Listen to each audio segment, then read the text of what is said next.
दोस्तों खांसी हो जाती है, और किसी किसी को तो इतने लंबे समय तक खांसी हो जाती है वो ठीक ही नहीं होती है, सब दवाइयाँ खाकर देख लेते हैं।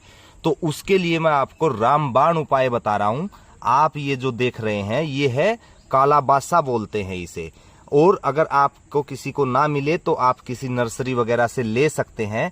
आपको क्या करना है, इसके 2 से 3 पत्तों को तवे पे भून लेना है, इसकी राख बना लेनी है और उसमें थोड़ा सा शहद मिलाकर आप चाट लीजिए।